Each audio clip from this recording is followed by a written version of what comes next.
Dear students, last topic हमने nitrogen family में cover किया था oxidation state. Oxidation state nitrogen family member दो टाइप की शो करते हैं, negative and positive oxidation state.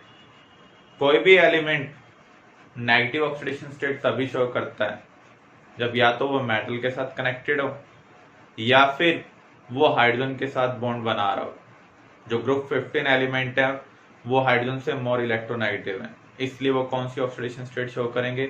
Negative oxidation state show करेंगे विद हाइड्रोजन। अगर वो नॉन मेटल के साथ बॉन्ड बनाते हैं तो उस केस में वो पॉजिटिव ऑक्सीडेशन स्टेट शो करते हैं। दो टाइप की पॉजिटिव ऑक्सीडेशन स्टेट हमने कवर की थी, lower oxidation state and higher oxidation state. अगर सिर्फ पी इलेक्ट्रॉन बॉन्डिंग में इन्वॉल्व हो तो हमें लोअर ऑक्सीडेशन स्टेट देखने को मिलेगी। अगर एस और पी दोनों टाइप के इलेक्ट्रॉन बॉन्डिंग में इन्वॉल्व होते हैं तो हमें हाइयर ऑक्सीडेशन स्टेट देखने को मिलेगी। दो जनरल पॉजिटिव ऑक्सीडेशन स्टेट है +3 एंड +5, लेकिन एलिमेंट अदर ऑक्सीडेशन स्टेट भी शो कर सकता है। नेक्स्ट टॉपिक हम कवर करने जा रहे हैं कोवलेंसी। कोवलेंसी का मीनिंग क्या है? Number of covalent bond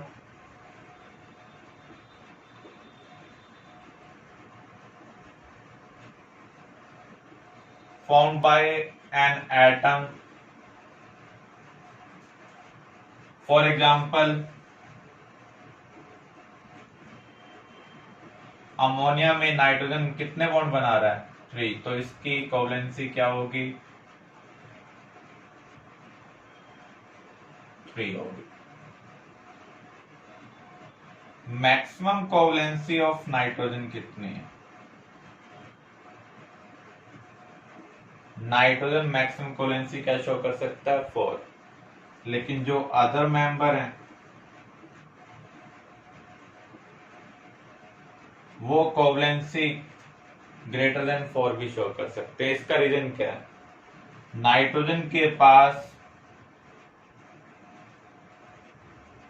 D orbital present नहीं है।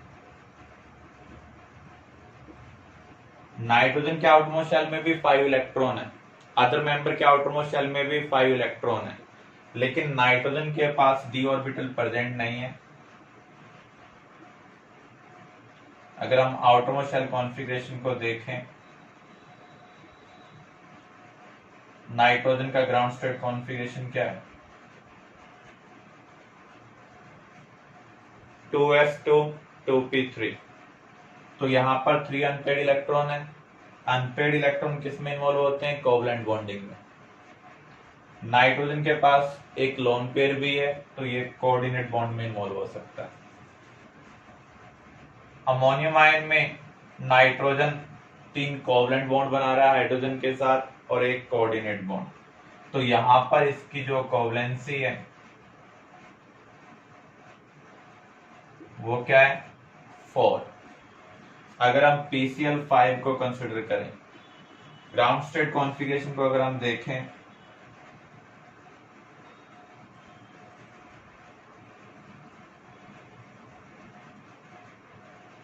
थ्री एस टू 3p3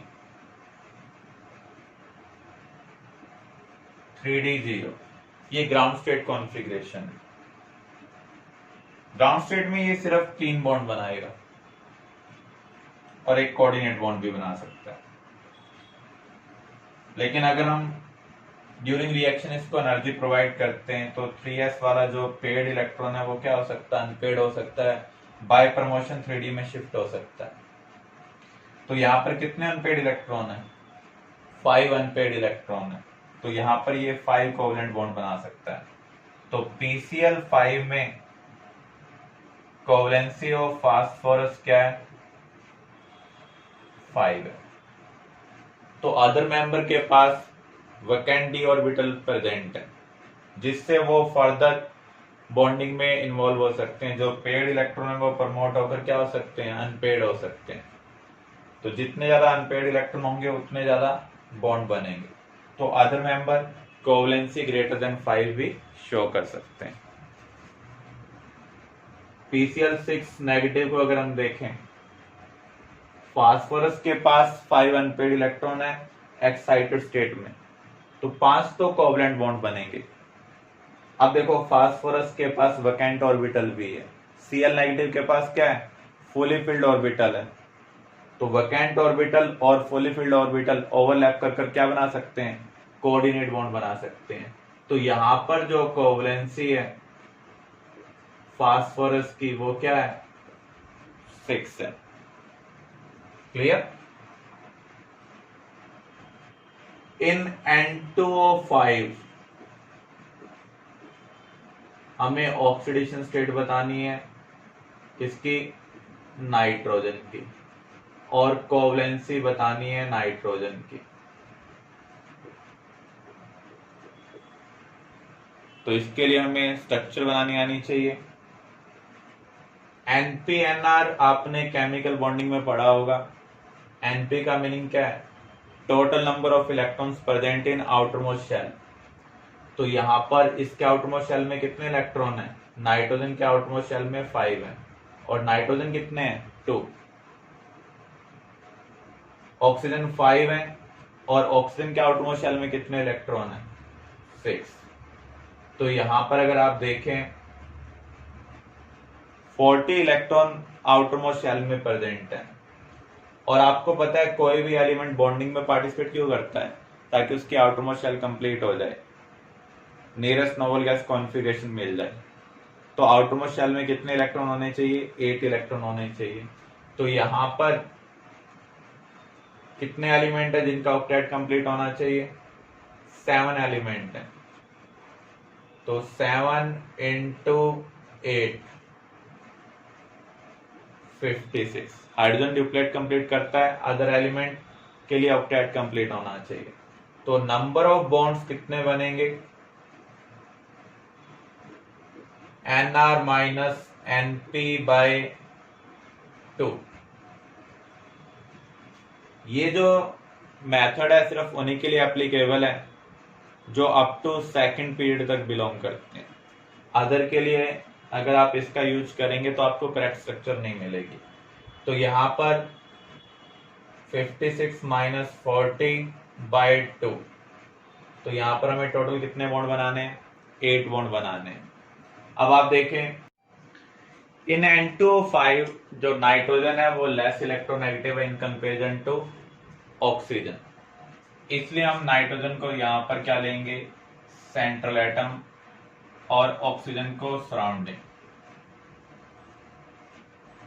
जो एक्स्ट्रा ऑक्सीजन है उसको हम कॉमन ले लेंगे। अब हम सभी के साथ सिंगल सिंगल बॉन्ड बना देते हैं। अब यहाँ पर टोटल बॉन्ड कितने बने, 6, जबकि हमें बनाने कितने हैं, 8। तो यहां पर हमें 2 बॉन्ड और एक्स्ट्रा बनाने, तो हमने क्या किया, इस ऑक्सीजन के साथ डबल बॉन्ड बना दिया। ऐसे ही इस ऑक्सीजन के साथ भी हमने क्या बना दिया, डबल, क्योंकि ऑक्सीजन मैक्सिमम कितने बॉन्ड बना सकता है, 2 बॉन्ड बना सकता है। जो सिंगल बॉन्डेड ऑक्सीजन है जिसने सिर्फ एक ही बॉन्ड बनाया हुआ है, वो बॉन्ड कौन सा होगा, कोऑर्डिनेट। ऐसे इधर भी ये बॉन्ड कौन सा है, कोऑर्डिनेट बॉन्ड है। तो यहां पर हम अब ऑक्सीडेशन स्टेट निकालते हैं नाइट्रोजन की। नाइट्रोजन ने कितने इलेक्ट्रॉन बॉन्डिंग में प्रोवाइड किए, 2 इधर ऑक्सीजन को, 1 इधर ऑक्सीजन को, 2 इस कोऑर्डिनेट बॉन्ड में। तो नाइट्रोजन 5 इलेक्ट्रॉन प्रोवाइड कर रहा है, इसलिए इसकी ऑक्सीडेशन स्टेट क्या है, +5। कोवलेंसी क्या होगी, नाइट्रोजन कितने बॉन्ड बना रहा है, 1 2 3 4। तो यहां पर नाइट्रोजन 4 बॉन्ड बना रहा है, 3 कोवलेंट और 1 कोऑर्डिनेट। तो इसकी कोवलेंसी क्या है, 4 है। Clear. Chemical properties of group 15 element. Nitrogen chemically inert है, मीन्स वो इजिली बॉन्डिंग में पार्टिसिपेट नहीं करता है, और रूम टेम्परेचर पर तो वो बॉन्डिंग में पार्टिसिपेट करता ही नहीं है। इसका रीजन क्या है, due to high bond dissociation energy.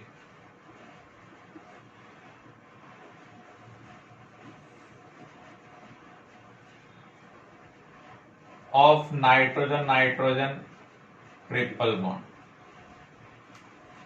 Nitrogen N2 molecule की फॉर्म में एग्जिस्ट करता है और यहां पर नाइट्रोजन नाइट्रोजन में ट्रिपल बॉन्ड है।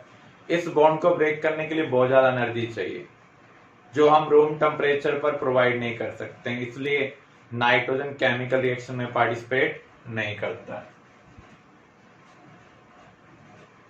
But at very high temperature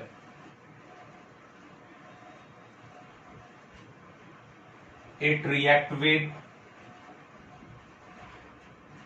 hydrogen, halogen, oxygen. क्योंकि हाई टेम्परेचर इस एनर्जी रिक्वायरमेंट को सेटिस्फाई कर सकता है, इसलिए हाई टेम्परेचर के ऊपर ये रिएक्ट कर रहा है। This is called chemical fixation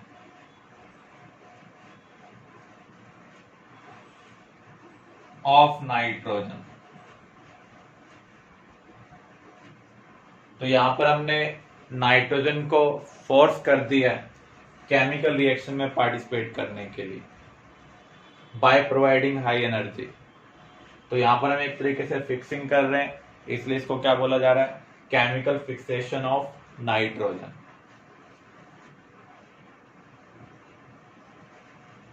type of compounds,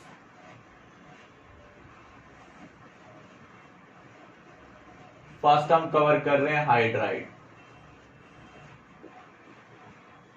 जब भी कोई भी एलिमेंट हाइड्रोजन के साथ रिएक्ट कर हाइड्रोजन वाले कंपाउंड बनाता है तो उसे हम क्या बोलते हैं, हाइड्राइड। नाइट्रोजन क्या बनाता है, अमोनिया, और दूसरा कंपाउंड है NH2 जिसे हम क्या बोलते हैं, हाइड्राजाइन। फास्फोरस PH3 बनाता है, इसे हम क्या बोलते हैं, फॉस्फाइन। ऐसे ही P2H4 इसे हम बोलते हैं डाइफॉस्फाइन। Arsenic, arsine, antimony, स्टाइबाइन,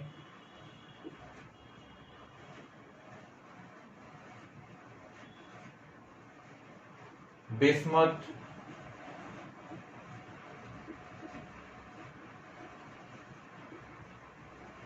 बिस्मुथाइन। तो ये हाइड्राइड है जो नाइट्रोजन फैमिली मेंबर बना रहे हैं। Structure of hydride, general formula क्या है, MH3। तो यहां पर अगर आप देखें इनके आउटमोस्ट शेल में कितने इलेक्ट्रॉन हैं, जो नाइट्रोजन फैमिली मेंबर है उनके आउटमोस्ट शेल में 5 इलेक्ट्रॉन होते हैं।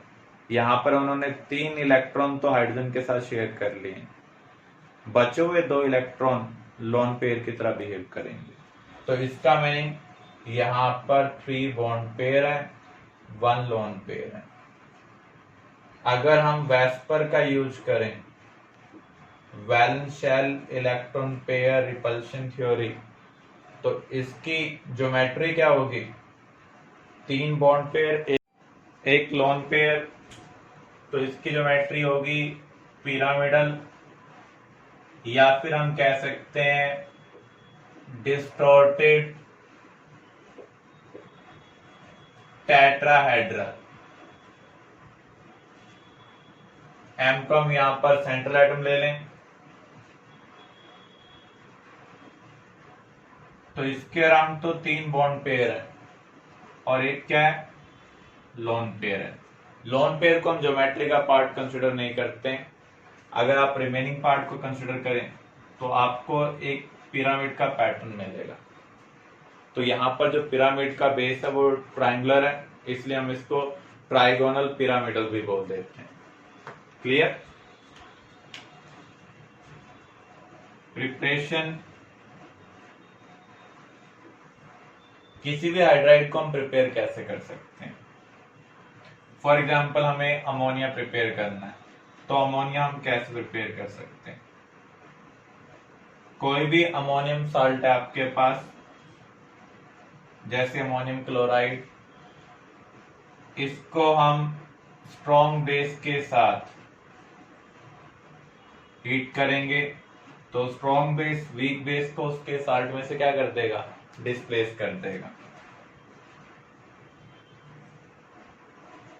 और अमोनियम हाइड्रोक्साइड थर्मली अनस्टेबल है, तो किस में कन्वर्ट हो जाएगा? अमोनिया प्लस वाटर के अंदर।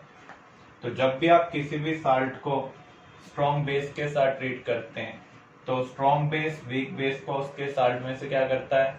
डिस्प्लेस करता है। कोई भी नाइट्राइड है आपके पास, उसको वाटर के साथ ट्रीट करेंगे। किसी भी कंपाउंड को जब आप वाटर के साथ ट्रीट करते हैं तो उस केस में हाइड्रोलाइसिस होगा। हाइड्रोलाइसिस का मीनिंग क्या है? वाटर की हेल्प से ब्रेक करना। ब्रेक करने के बाद वाटर का या तो पॉजिटिव पार्ट अटैच होना चाहिए या फिर नेगेटिव पार्ट। वाटर के दो पार्ट हैं, H positive and OH negative. Valency के अकॉर्डिंग ये कनेक्ट हो जाएंगे। मैग्नीशियम की वैलेंसी क्या है? 2, इसलिए यहां पर 2 OH कनेक्ट हो रहे हैं। नाइट्रोजन की वैलेंसी 3 है, नाइट्रोजन के पास नेगेटिव आएगा क्योंकि नॉन मेटल और ये क्या है? मेटल, तो इसके साथ 3 हाइड्रोजन कनेक्ट हो जाएंगे। तो जब आप किसी भी नाइट्राइड का हाइड्रोलाइसिस करेंगे तो उस केस में अमोनिया प्रोड्यूस होगी। ऐसे ही अगर हम फास्फाइड का हाइड्रोलाइसिस करें,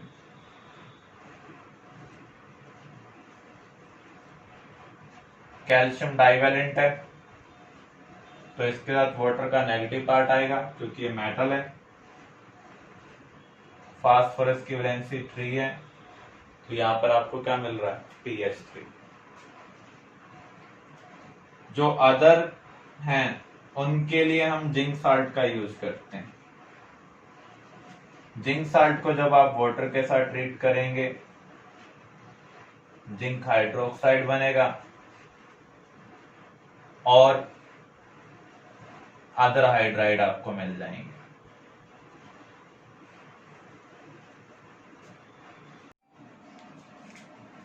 अगर हम जिंक आर्सेनाइड को वाटर के साथ ट्रीट करते हैं तो इसका हाइड्रोलाइसिस होगा।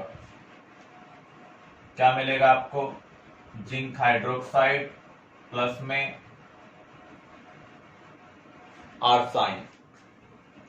तो हाइड्रोलाइसिस करने पर पॉजिटिव पार्ट के साथ वाटर का नेगेटिव पार्ट जाएगा, ऐसे ही नेगेटिव पार्ट के साथ वाटर का पॉजिटिव पार्ट। अगर हम जिंक आर्सेनाइड को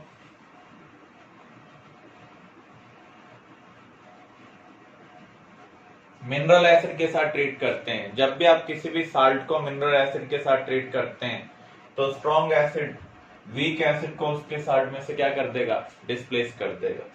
तो यहां पर आपको क्या मिलेगा? इसका साल्ट विद जिंक और इसने आर्सेनिक के एसिड को क्या कर दिया? डिस्प्लेस कर दिया। व्हाइट और येलो फास्फोरस,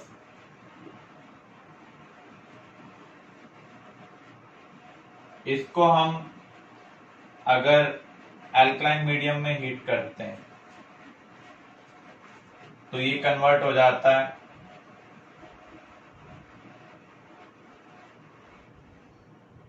फास्फाइन में।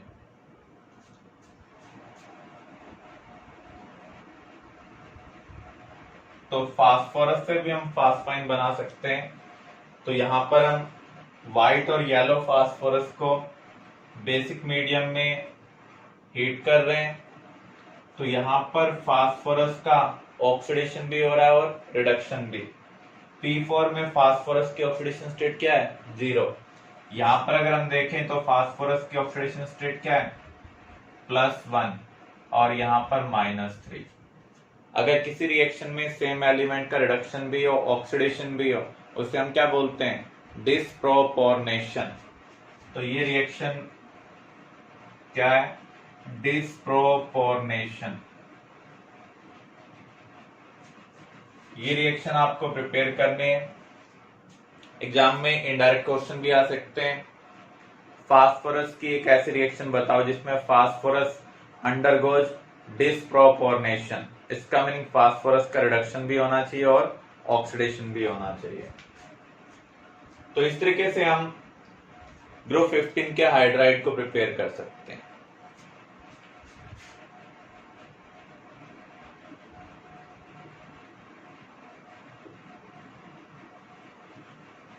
हाइड्राइड की प्रॉपर्टीज क्या है?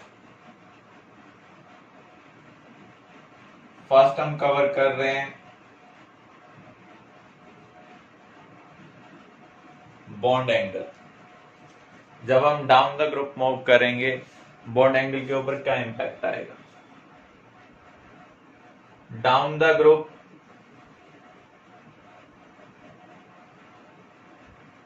बॉन्ड एंगल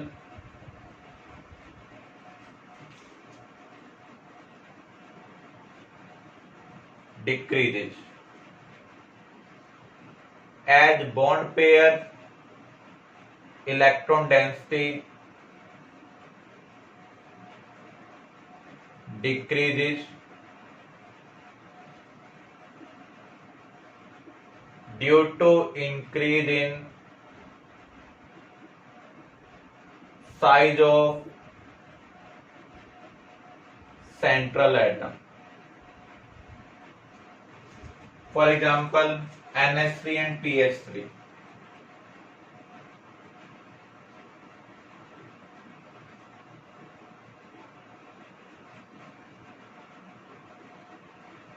जब हम डाउन द ग्रुप मूव करते हैं तो उस केस में साइज इंक्रीज होगा। अगर सेंट्रल एटम का साइज इंक्रीज होगा तो बॉन्ड लेंथ इंक्रीज होगी।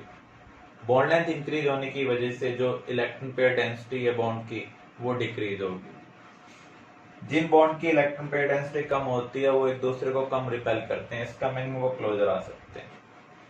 तो यहाँ पर इलेक्ट्रॉन पेयर डेंसिटी ज्यादा है तो ये ज्यादा रिपल्शन एक दूसरे के लिए क्रिएट करेंगे। तो ये जो एंगल है इस एंगल से क्या होगा? ज्यादा होगा। दूसरा तरीका, नाइट्रोजन और फास्फोरस में से ज्यादा इलेक्ट्रोनेगेटिव कौन है? नाइट्रोजन है। तो नाइट्रोजन हाइड्रोजन बॉन्ड में जो इलेक्ट्रॉन होंगे वो ज्यादा किस तरफ डिस्प्लेस होंगे? नाइट्रोजन की तरफ डिस्प्लेस होंगे। तो इसका मीनिंग यहां पर इलेक्ट्रॉन डेंसिटी ज्यादा होगी। अगर इलेक्ट्रॉन डेंसिटी यहां पर ज्यादा होगी तो रिपल्शन भी क्या होगा? ज्यादा होगा।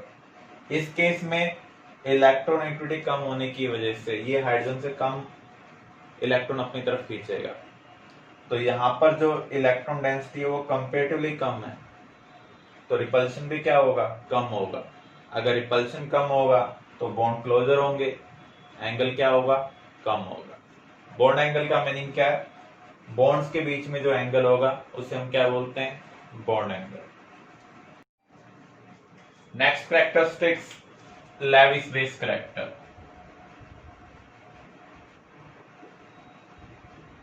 लेविस बेस क्या होते हैं? जो इलेक्ट्रॉन पेयर प्रोवाइड करते हैं। आप देख सकते हैं सभी हाइड्राइड में सेंट्रल एटम के पास क्या प्रेजेंट है? Loan pair. तो इसका मीनिंग ये इलेक्ट्रॉन पेयर प्रोवाइड कर सकते हैं और जो भी इलेक्ट्रॉन पेयर प्रोवाइड करते हैं उन्हें हम क्या बोलते हैं? Lewis base. Due to presence of lone pair on central atom they can act as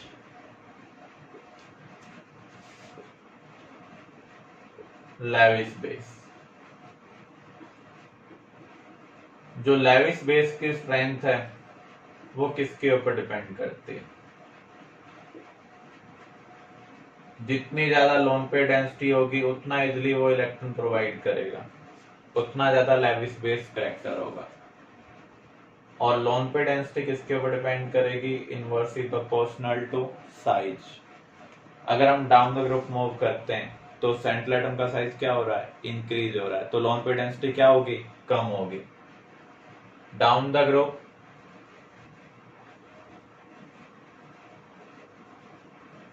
size of central atom क्या हो रहा है, इंक्रीज हो रहा है। तो लोन पे डेंसिटी क्या हो रही है, डिक्रीज हो रही है। इसलिए लेविस बेस करेक्टर क्या होगा, डिक्रीज होगा। तो आप ये कह सकते हैं NH3 बेटर बेस है in comparison to PH3। Clear.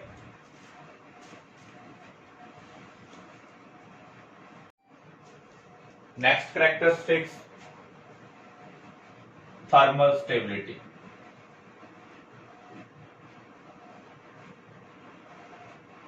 किसी भी मॉलिक्यूल की थर्मल स्टेबिलिटी किसके ऊपर डिपेंड करती है, थर्मल स्टेबिलिटी होती है directly proportional to bond strength. जितने स्ट्रॉन्ग बॉन्ड प्रेजेंट होंगे उतनी ज्यादा थर्मल स्टेबिलिटी होगी। थर्मल स्टेबिलिटी का मीनिंग है किस टेम्परेचर तक मॉलिक्यूल अपनी आइडेंटिटी को मेंटेन कर रहा है, CO2 ही रहे, वो कार्बन मोनोऑक्साइड में कन्वर्ट नहीं होना चाहिए। तो जितने स्ट्रॉन्ग बॉन्ड प्रेजेंट होंगे उतनी ज्यादा क्या होगी, थर्मल स्टेबिलिटी होगी। और बॉन्ड की स्ट्रेंथ किसके ऊपर डिपेंड करती है, inversely proportional to bond length. तो जैसे बॉन्ड की लेंथ इंक्रीज होगी बॉन्ड क्या होगा, वीक होगा, थर्मल स्टेबिलिटी भी क्या होगी, डिक्रीज होगी। Down the group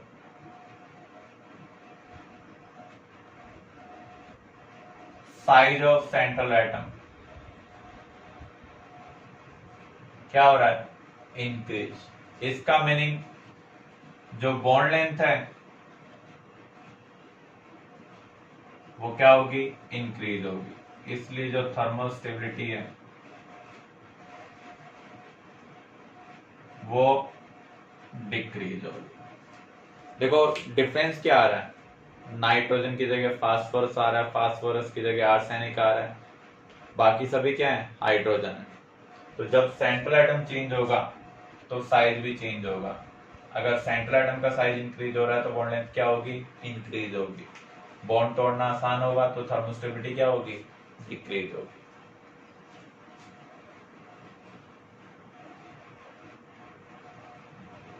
reducing nature, hydride hydrogen provide कर सकते हैं और जो भी हाइड्रोजन प्रोवाइड करता है वो क्या होता है, रिड्यूसिंग एजेंट।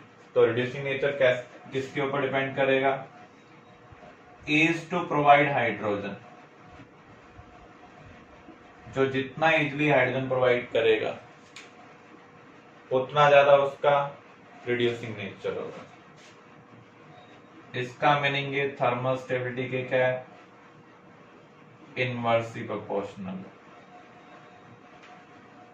और आप ये कह सकते हैं बॉन्ड लेंथ के क्या है, डायरेक्टली प्रोपोर्शनल। देखो हाइड्रोजन प्रोवाइड करने के लिए बॉन्ड तोड़ना पड़ेगा, जिसकी थर्मल स्टेबिलिटी कम होगी वो सबसे आसानी से हाइड्रोजन प्रोवाइड करेगा। और थर्मल स्टेबिलिटी किसकी कम होती है, जिसकी बॉन्ड लेंथ ज्यादा होगी। तो down the group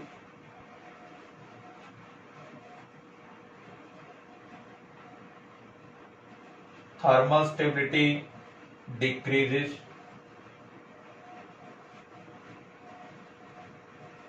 due to increase in bond length.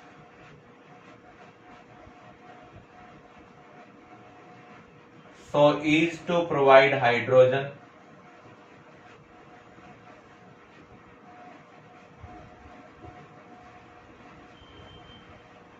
जिसे हम क्या कह सकते हैं, reducing nature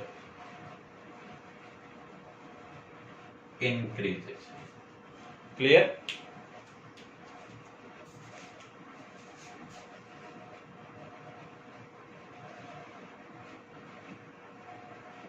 acidic character,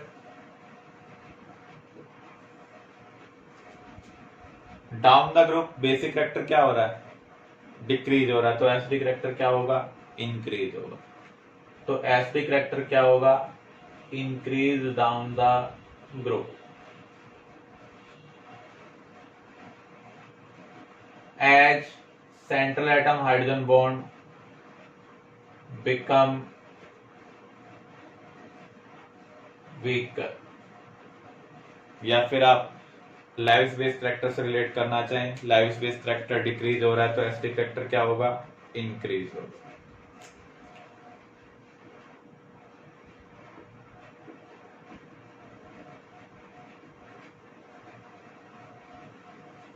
Poisonous nature. All hydride of group 15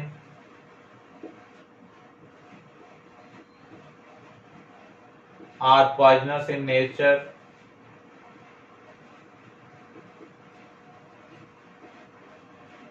and this nature increase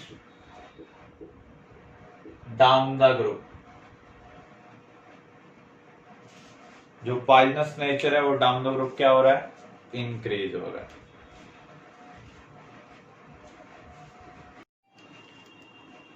next property, melting point and boiling point.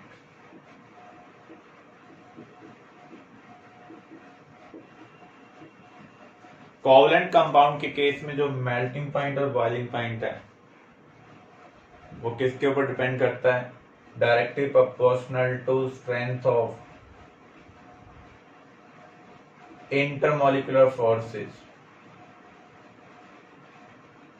Van der Waals forces. Van der Waals forces की strength किसके ऊपर depend करती है, साइज ऑफ मॉलिक्यूल।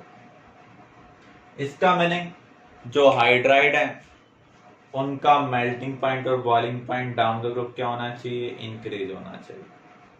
लेकिन आपको एक्सेप्शन कब मिल सकते हैं, जब कहीं H बॉन्डिंग की पॉसिबिलिटी हो।